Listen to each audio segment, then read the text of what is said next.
তোমার নাম একটু বলে দাও ঋতু। হ্যালো, আমি ঋতুজা। আমি বাচ্চাগুলোকে অ্যাডপ্ট করেছি। তুমি এডিট করবে তো নাকি? এই যে ঋতুজা বিশ্বাস, তো যখন সে আমাকে জানালো সে বাচ্চাগুলো রাখতে পারবে না কারণ তার বয়ফ্রেন্ড পছন্দ করছে না, তো আমি তখন তাকে বললাম যে তাহলে আমি কি আমার ফোন থেকে না, প্রথমে বলি তাকে আমি বললাম তাহলে তুমি তো ক্যাট অ্যাডাপশন পেজ সম্পর্কে জানো, তুমি তো সেখান থেকে আমার বাড়িতে বাচ্চা নিতে এসেছিলে, তাহলে তুমি সেখানে অ্যাডাপশন দাও। আর আমিও ঠিক আছে, আমিও আমার পেজ থেকে আমিও ক্যাট অ্যাডাপশনে বাচ্চাগুলোর কিছু ফটো আমাকে সেন্ড করো, কারণ আমার কাছে তো সব ছোটবেলার ফটো আছে, তুমি কিছু রিসেন্ট ফটো সেন্ড করো যেগুলো আমি ক্যাট অ্যাডাপশন পেজে দেবো। আর ক্যাট অ্যাডাপশন পেজে আমি অ্যাডাপশন দিয়েছি, তো তাকে আমি ফোন করে যথারীতি কয়েকদিন পর জানালাম যে আমি ক্যাট অ্যাডাপশন পেজে দিয়েছি। তখন আমি ঋতুকে রিকোয়েস্ট করে বললাম, একে ঋতুজাকে, যে আমি ক্যাট অ্যাডাপশন পেজে আমি অ্যাডাপশন দিয়ে দিয়েছি, দেখি কেউ যদি অ্যাডাপশন নিতে চায় আমি তোমাকে অবশ্যই বলবো, আর তুমিও অ্যাডাপশন পেজে ফলো রাখো, দেখো ওখানে অ্যাডাপশন তুমি দাও। আমি ঋতুজা বিশ্বাসকে বললাম, আর ঋতুজা বিশ্বাসকে বললাম যে তুমি যদি নিজে থেকে কাউকে অ্যাডাপশন দিতে দাও তাহলে দিতে পারো, কিন্তু তার সাথে আমাকে কথা বলিয়ে দেবে, কারণ পরে যাতে তাদের সাথে আমি যোগাযোগ রাখতে পারি, আমার বাচ্চা কেমন আছে আমি খোঁজ খবর রাখবো, যেরকম ঋতুজার সাথে করতাম সেরকম করব। তো তার কিন্তু কোনো কিছুতেই আমি কিন্তু মানে অমত করিনি, আমি সব কিছুতে কিন্তু রাজি ছিলাম। অ্যাডাপশন দেবে দাও, বাচ্চা আমাকে ফেরত দিয়ে যাবে দাও, কাউকে দেবে তাহলে দিয়ে দাও, জাস্ট আমাকে তার ফোন নাম্বার দিয়ে তার সাথে কথা বলিয়ে দাও বা তার আইডিটা আমাকে দিতে বলো। আমি কিন্তু সব কিছুতে রাজি ছিলাম, এমন না যে ও বলতে পারবে না যে আমি কেউ, অন্তত আমি যতটা জানি, যতটা শুনেছি, বাচ্চা অ্যাডাপশন দেওয়ার পর কেউ এত দায় দায়িত্ব নেয় না। আর মানে আমার বাড়ি থেকে আমি বাচ্চা দিয়ে দিলাম মানে দিয়ে দিলাম, ব্যাস, আমি দায় মুক্ত। কিন্তু আমি কিন্তু সেটা আজকে যে আমি 4-4টে অ্যাডাপশন দিয়েছি, আমি কিন্তু কোনো অ্যাডাপশনের ক্ষেত্রেই আমি এইরকমটা ভাবি না যে আমার বাচ্চা আমার বাড়ি থেকে বেরিয়ে গেছে, আমার বাচ্চা ঘর থেকে কমে গেছে, চলো আমি ফ্রি, না, আমি কিন্তু এটা ভাবি না। আমি ভাবি আমার বাচ্চা ওগুলো আমার বাড়িতে যেরকম থাকলে দায় দায়িত্ব থাকে, আমি অ্যাডাপশন দিয়ে দেওয়ার পরও আমি তাদের সেইভাবেই কিন্তু খোঁজ খবর আমি নেব। তো সমস্ত কিন্তু শর্ত ঋতুজার আমি মেনে নিয়েছি। তারপরে লাস্টে খুব নত হয়ে আমি ঋতুজাকে বললাম, ঋতুজা তোমাকে হাত জোর করে একটা রিকোয়েস্ট করব, তুমি বাচ্চাগুলোকে কিন্তু কখনো রাস্তায় ফেলে দিও না। তুমি দরকার পড়লে কাউকে যদি অ্যাডাপশন দিতে না পারো, কেউ যদি নিতে রাজি না হয়, তুমি আমাকে দিয়ে যেও। তুমি আমার বাড়িতে এসে দুটো বাচ্চা দিয়ে যেও, কারণ বাচ্চা দুটোর বয়স মোটামুটি 7 মাস। কারণ এটা হচ্ছে আমার বাড়িতে যে তুলো আছে, জানো তোমরা, আমি এই রিসেন্ট তুলোকে আমি অপারেশন করিয়েছি, মানে নিউটার করিয়েছি, মানে তুলোর 7 থেকে 7.5 মাস বয়স। তো তুলোরই ভাই বোন, ওটা মিনু মায়েরই বাচ্চা, তুলো আর তুলোর দুটো ভাই বোন, ওরা 3টে ভাই বোন হয়েছিল। তো আমি তুলোকে রেখে আমি তুলোর দুটো ভাই বোনকে অ্যাডাপশন দিয়েছি। তাহলে তুলোর যদি এখন 7.5 থেকে 8 মাস বয়স হয়, তাহলে সেই বাচ্চা দুটোরও কিন্তু সেম বয়সই হবে। তো তাকে আমি হাত জোর করে রিকোয়েস্ট করেছি যে ঋতুজা, তুমি জানো এই পাপ কাজটা কোনো দিনও করো না, তুমি রাস্তাতে বাচ্চাগুলোকে কখনো ছেড়ে দিও না, তুমি দরকার পড়লে কোনো জায়গায় ব্যবস্থা না হলে তুমি আমাকে দিয়ে যাও। সে বলল না না, আমি রাস্তাতে ছাড়বো না, না না, আমি বাচ্চাগুলোর সাথে এতদিন ছিলাম, আমি রাস্তায় ছাড়বো, ঠিক আছে। শুনে খুব খুশি হলাম, বললাম যে হ্যাঁ ধন্যবাদ তোমাকে, তুমি যেন বাচ্চাগুলোর সাথে অন্যায় করো না। তারপর হঠাৎ একদিন আমি যে অ্যাডাপশন দিয়েছিলাম, তো সেখান থেকে আমাকে ফোন মেসেজ আসে যে এই যে ঋতুজা বিশ্বাসের যে বড় বড় বাচ্চা অ্যাডাপশন দিয়েছিলাম, কেউ একজন এই বাচ্চাগুলোই নিতে চাইছে। তো আমি বেশ কিছুদিন পর আমি ঋতুজা বিশ্বাসকে হট করে ফোন করে বলি যে ঋতুজা, তুমি আমার বাড়িতে আজকের মধ্যে বাচ্চাগুলো দিয়ে যাও, বাচ্চাগুলোকে অ্যাডাপশন নেবে, কেউ ফোন করছে, তাদের খুব বাচ্চাগুলো পছন্দ। তখন ঋতুজা বিশ্বাস বলছে, শোনো, না না, আমি বাচ্চা রাখবো, বাচ্চা আমি দেব না। শোনো কথাটা, আমি বাচ্চা রাখবো, আমি বাচ্চা দেব না। আমি বললাম সে কি, তুমি তো এই এতদিন থেকে তুমি বলছিলে বাচ্চা তুমি রাখবে না, তোমার বয়ফ্রেন্ড পছন্দ করছে না, তোমার শ্বশুরবাড়ির লোক অ্যালাউ করবে না, অনেক তুমি বুঝিয়েছো, অনেক ঝগড়া অশান্তি হয়েছে, কেউ তোমার কথা মানছে না, তুমি বাচ্চা কোনো মতেই রাখতে পারবে না। তো বাচ্চাগুলো অ্যাডপশনের জন্য লোক পেয়েছি, তাহলে তুমি এখন দিয়ে দাও। না না না, আমি বাচ্চা দেব না, তার মানে কি বাচ্চাগুলো হয়তো সে রাস্তায় ছেড়ে দিয়ে এসেছে, হয়তো। তাহলে তোমরা বলো, যে বাচ্চাগুলো অ্যাডপশন সে দিতে চাইছে, সে হঠাৎ করে বাচ্চাগুলো অ্যাডপশন দেবে না কেন? তো সে বললো আমি বাচ্চা অ্যাডপশন দেব না। তো এবার সে যখন যদি বলে যে আমি আমার বাচ্চা দেব না, তাহলে আমি এখানে তো আমি কিভাবে জোর করব বলো? আমি তো এখানে জোর করতে পারি না, আমি কিভাবে জোর করব বলো? তো আমি ছেড়ে দিলাম। তো যে অ্যাডপশন নেবে বলেছিল তাকে আমি বললাম যে সে বাচ্চা দিতে চাইছে না, সে এখন বাচ্চা রাখবে বলছে। শোনো, আমি তারপরে হঠাৎ একদিন মেসেজ করেছি, হাই, ফ্রি হলে ভিডিও কল করো, বাচ্চাগুলোকে দেখবো, অনেক দিন দেখি না। সে সঙ্গে সঙ্গে আমাকে মেসেজ করেছে, দেখো আমার শরীরটা ঠিক নেই গো, বাচ্চাগুলো ভালোই আছে।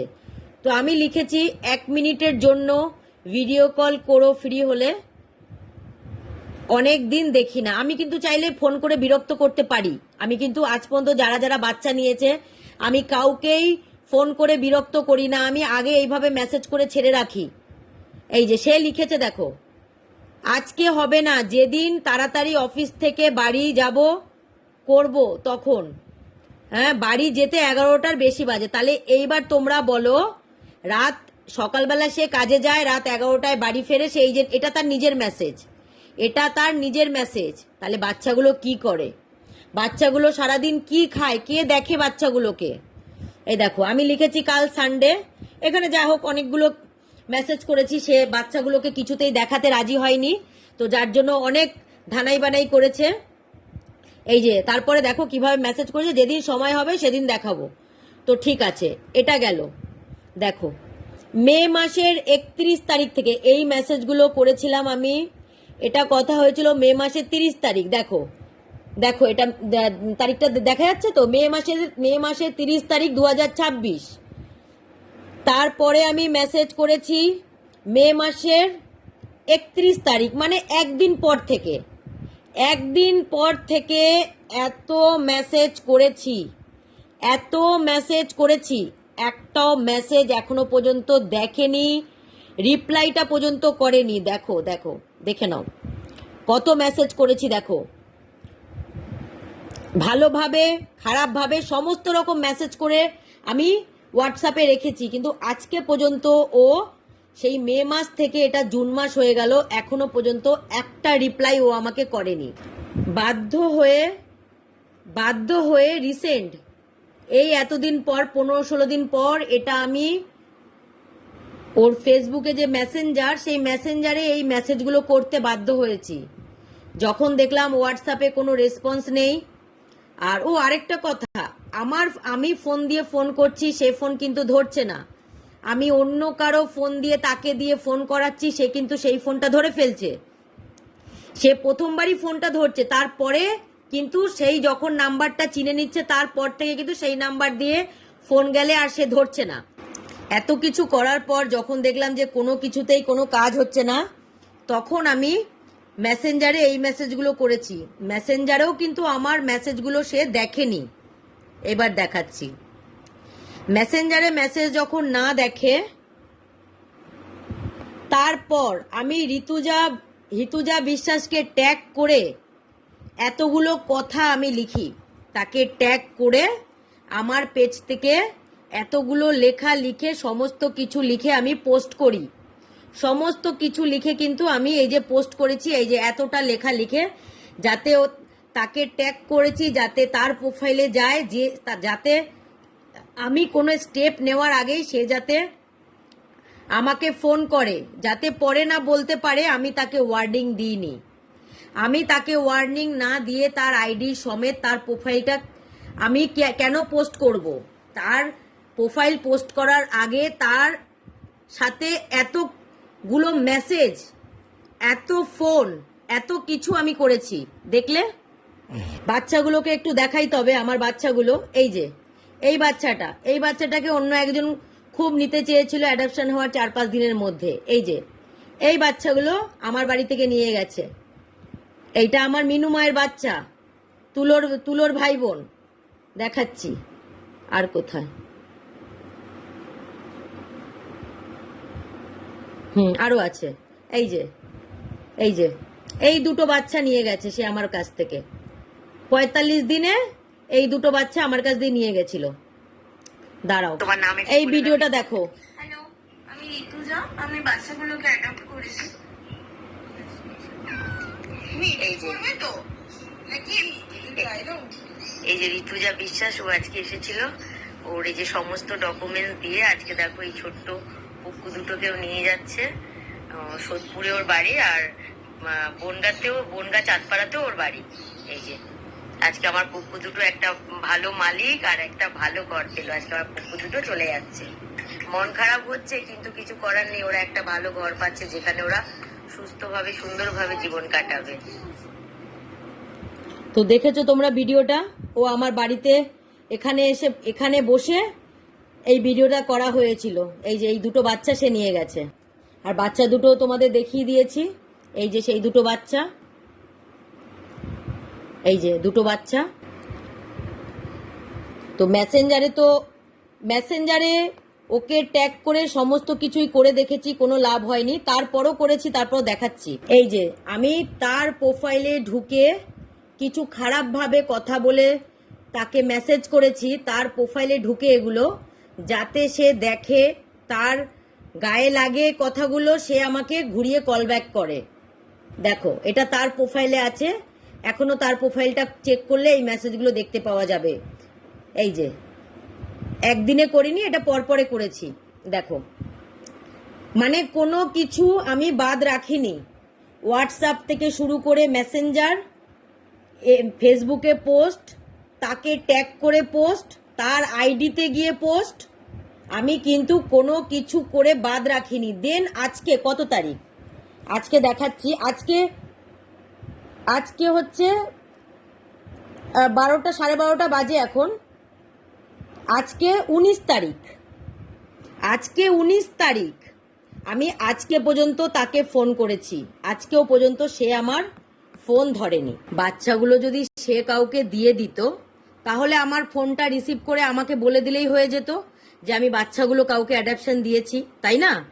এখানে ফোন না ধরে এত খারাপ ব্যবহার করার মতো তো আমার মনে হয় না। যদি ওর জায়গায় ঠিক থাকে, তাহলে তো এরকম ভাবে চোরের মতন লুকিয়ে বেড়ানোর তো দরকার পড়ে না। তো আজকে আমি টোটাল পোস্ট আমি বাধ্য হয়ে করছি, কারণ আমি সমস্ত কিছু করে দেখে নিয়েছি। না তো আমার বাচ্চা আমাকে ফেরত দিয়ে গেছে, না তো বাচ্চাগুলো কিভাবে কোথায় আছে, না তো আজ পর্যন্ত আমাকে কোনো খোঁজ খবর আমাকে দিয়েছে, না তো আমার না তো আমি ফোন করলে সেটা ফোন রিসিভ করছে, না তো কোথাও মেসেজ করলে মেসেজও না দেখছে, না কোনো রিপ্লাই দিচ্ছে। অথচ কিন্তু দেখো, 2 ঘন্টা আগে কিন্তু সে অনলাইন ছিল। দেখো 2 ঘন্টা আগে কিন্তু সে কিন্তু সমান এই যে তার প্রোফাইলে ঢুকে কিন্তু আমি এগুলো পোস্ট করেছি, যাতে সে দেখে, তার এই রকম মেসেজ তার গায়ে লাগে, সে যাতে আমাকে রিপ্লাই করে। কিন্তু কোনো রিপ্লাই করেনি সে এখনো পর্যন্ত। তাই বাধ্য হলাম আমি এইরকম একটা ভিডিও পোস্ট করতে। তো তোমরা, আবারও বলছি, তোমরা ভালো করে প্রোফাইলটা দেখে নাও। হ্যাঁ, ভালো করে দেখে নাও। ঋতুজা বিশ্বাস, আর ভোটার কার্ড, তারপরে প্যান কার্ড, আধার কার্ডে তার নাম কিন্তু আছে ঋতুজা বিশ্বাস, RITUJA, ঋতুজা, কিন্তু ফেসবুকে দেওয়া আছে হিতুজা। তো যাই হোক, হিতুজা বিশ্বাস দেখে নিয়েছো। লাস্ট ভিডিওটা শেষ করার আগে তার মুখটা আর একবার ভালো করে আমি একটু দেখিয়ে দিই। দেখো, দাঁড়াও, আরো আছে। এই যে মুখটা দেখে নাও। এরা কোন দিক থেকে বলে অ্যানিমাল লাভার আমি জানি না, আমি বুঝতে পারলাম না। দুটো বাচ্চা নিয়ে গেল, 6-6টা মাস তার সাথে থাকলো, খেলো, ঘুমালো, খেললো, তারপরে যখন তার জীবনে অন্য কেউ এসেছে তখন আর বাচ্চাগুলোকে প্রয়োজনে, তখন বাচ্চাগুলোকে নিয়ে গিয়ে রাস্তায় ফেলে দিচ্ছি। এই যে দেখে নাও। তো আমার আজকের ভিডিওটা এই পর্যন্তই। তো আমার এই ভিডিওটা অনেক বড়, তো আমি এই পুরো ঘটনাটা বলার জন্য মানে বলার দরকার ছিল না, বললে তোমরা কেউ বুঝতে পারতে না। তো যারা তোমরা বাচ্চা অ্যাডাপশন দিচ্ছ তারা মানে খুবই সাবধান। আমিও সাবধানেই মানে অ্যাডাপশন দিয়েছি, সমস্ত ডকুমেন্টস নিয়ে সবকিছু করে। কিন্তু দেখো, যাদের চিটিংবাজি করার হবে, যাদের বদমাইশি করার থাকবে, তারা করবেই। তো প্লিজ এরকম মানুষদের থেকে তোমরা কিন্তু সতর্ক হয়ে যাও, সাবধান হয়ে যাও। এইরকম মানুষরা বহু ঘুরে বেড়াচ্ছে আমাদের আশেপাশে, কিন্তু আমরা চিনতে পারছি না, আমরা বুঝতে পারছি না। কি করে চিনবো বলো? তো আমার আজকের ভিডিওটা এই পর্যন্তই। আমার ভিডিওটা দেখার জন্য, এত বড় ভিডিওটা ধৈর্য ধরে দেখার জন্য সবাইকে অনেক অনেক অনেক অনেক ধন্যবাদ।